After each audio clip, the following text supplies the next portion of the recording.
Hello students, this is video of History Chapter 4 Part 2. Two words were used to describe the people or community as whole. One was the word jana, which we still use in Hindi and other languages. दो word जो है वो लोगों और community के लिए completely community के लिए यूज़ होते थे, जिसे हिंदी में जना कहते हैं, जो हिंदी लैंग्वेज का वर्ड है. द अदर वॉज विश, और अदर शब्द है wish. The word Vysya come from wish, जो वर्ड वैश्य है वो विश से आया है.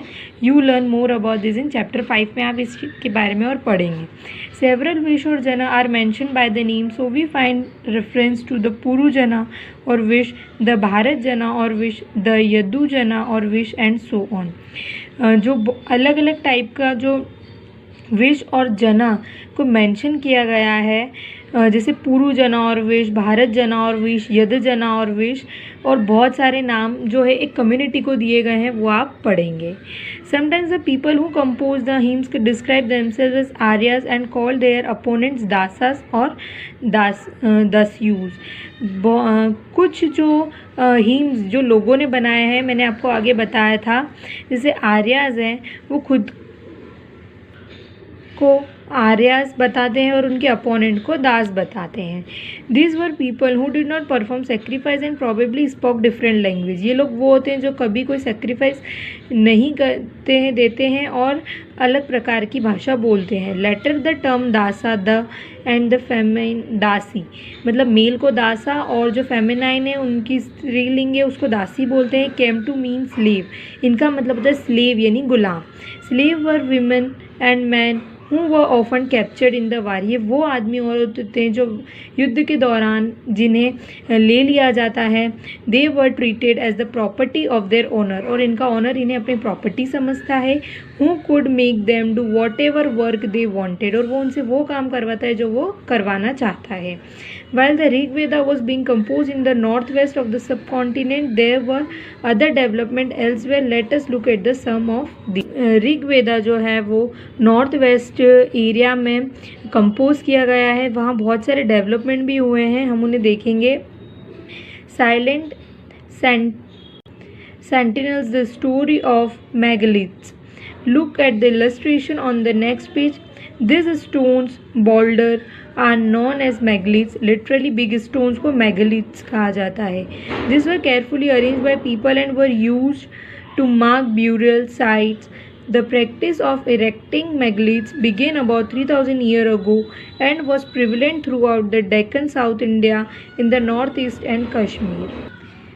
यहाँ आप देखेंगे कि जो स्टोन्स हैं उनको किस तरह से अरेंज किया गया है, और इसका काम 3000 ईयर्स पहले हुआ, जो कश्मीर में और डेक्कन प्लेटो पर आपको देखने को मिलेंगे. Some important megalith sites are shown on map page 13, while some megaliths can be seen on the surface. Other megalith burial are often underground. कुछ तो आपको पेज नंबर 13 पे देखने को मिलेगी, और कुछ ऐसी जो साइट्स हैं जिनको स्टोन्स को, बड़े बड़े स्टोन्स को अरेंज करके बनाया गया है, ये कुछ तो ब्यूरियल यानी कुछ तो आधी ज़मीन में अंडरग्राउंड दब चुकी है.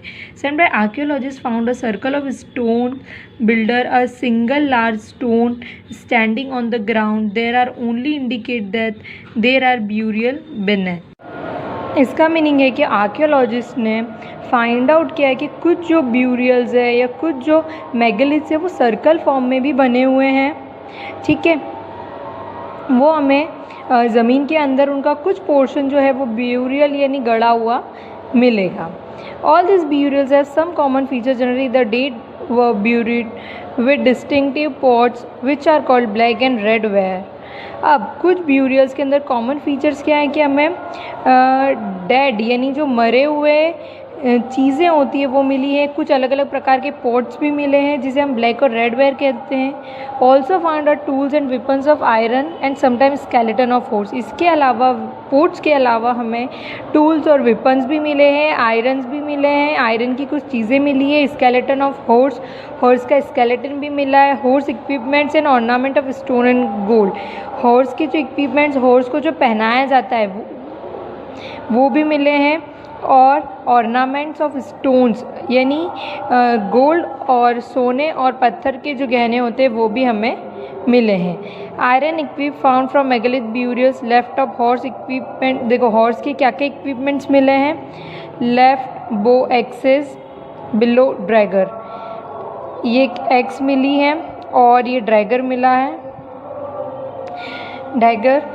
नेक्स्ट हम पढ़ेंगे finding out about social differences. Archaeologist think that object found with a skeleton probably belong to the dead person. अब आर्कियोलॉजिस्ट कहते हैं कि जो ऑब्जेक्ट्स हमें मिले हैं वो हो सकते हैं कि डेड पर्सन के हों, जिसको इन्होंने ज़मीन में गाड़ दिया, उसके स्केलेटन से मिले हैं। Sometimes more object are found in one than in another. Find Brahmagiri on map 2 page 13. Here skeleton was buried with 33 gold beads, 2 stone beads, 4 copper bangles and 1 conch shell. उन्होंने कहा कि पेज 13 पे आप skeleton देखेंगे, उससे हमें क्या क्या मिला है। आर्कियोलॉजिस्ट को 33 गोल्ड बीड्स मिली है, 2 स्टोन बीड्स मिली है, 4 कॉपर बैंगल्स और ये सब चीज़ें मिली है। Other skeleton have only a few pots, और कुछ स्केलेटन के साथ सिर्फ पोर्ट्स मिले। This find suggest that there were some differences in status among the people who were buried. उन्होंने कहा कि हर व्यक्ति के साथ अलग अलग चीज़ें मिली, इसका मतलब ये उसके स्टेटस को शो करती है। Some were rich other were poor, कि कुछ स्केलेटन जो है वो रिच के स्केलेटन से और कुछ पुअर के हैं। Some chiefs other followers. Were some burial spots meant for certain families?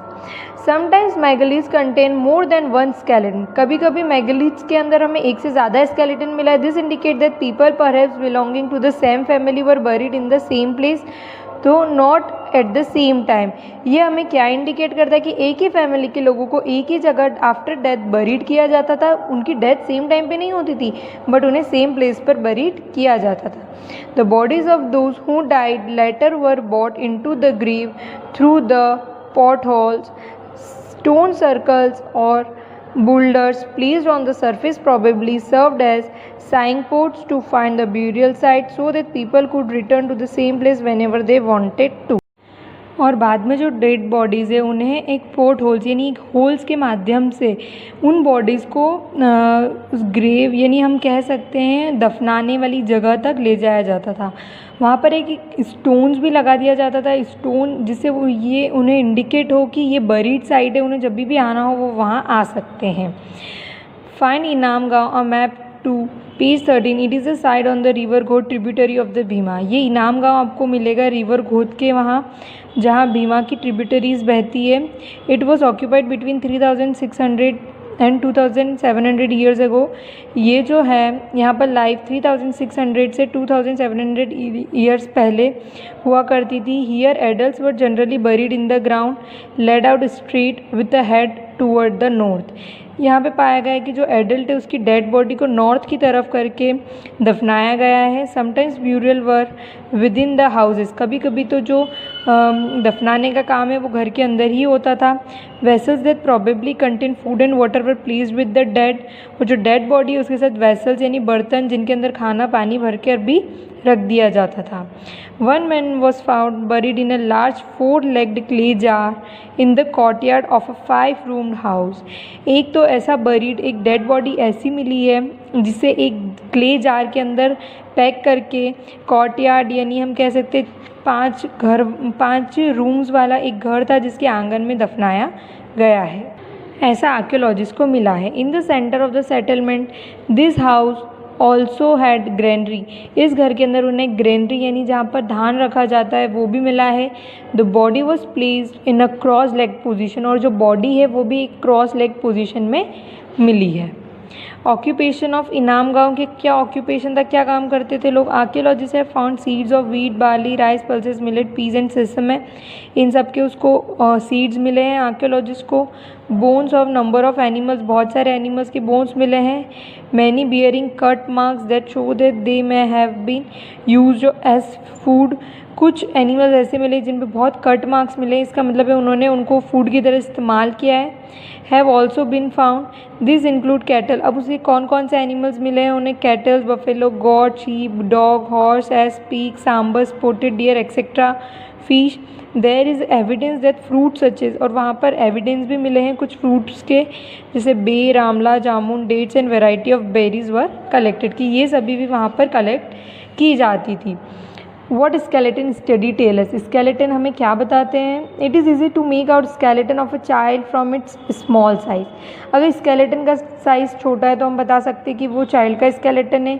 However there are no major difference in the bones of girls and boys, इसके अलावा गर्ल्स और बॉयज़ का जो बोन्स है उसमें कोई ज़्यादा डिफरेंस नहीं होता। Can you make whether skeleton was that a man or a women, क्या आप बता सकते हो कि स्केलेटन मैन का है या वुमेन का है? कैसे पता लगाते थे?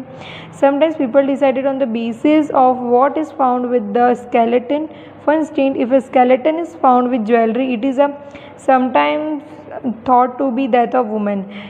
कुछ लोग सोचते हैं कि स्केलेटन पे बहुत सारी ज्वेलरी मिली, इट मीन्स कि वो वुमेन का है। और however there are problems with this, often men also wore ornament.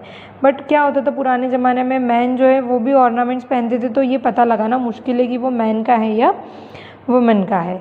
A better way of figuring out the sex of a skeleton is to look at the bone structure. अगर हमें पता लगाना है ये मैन का या वुमेन का है तो उसके बोन स्ट्रक्चर से हम पता लगा सकते हैं। द हिप और the pelvic area of women is generally larger to enable child bearing. जो हिप एरिया है वो वुमेन का लार्जर हो सकता है क्योंकि वो बच्चों को जन्म देती है, कंपेयर टू अगर देखें तो मैन का नहीं होता। This distinction are based on modern skeleton studies, और ये का यही डिफरेंस हमारे मॉडर्न स्केलेटन स्टडीज़ में भी इस्तेमाल किया जाता है। About 2000 year ago there was a famous physician name Charaka who wrote a book on medicine known as Charaka Samhita. 2000 साल पहले चरक जो हमारे फिजिशियन है उन्होंने मेडिसिन के ऊपर एक बुक लिखी थी जिसका नाम है Charaka Samhita. There he states that the human body is 360 bones, जिसमें उन्होंने बताया था कि ह्यूमन के अंदर 360 बोन्स होते हैं। This is a much larger number than 200 bones that are recognised in the modern anatomy. और मॉडर्न स्टडी के अकॉर्डिंग अगर देखा जाए तो सिर्फ 200 बोन्स बताए गए हैं। Charaka arrived at the figure by counting the teeth joints and cartilage, और 360 बोन्स चरक ने ऐसे बताए क्योंकि उन्होंने हमारे तेत, हमारी जॉइंट्स, हमारी कार्टिलेज यानी जो हमारी नरम हड्डियाँ होती है उसको इंक्लूड करके बताया है। Thank you.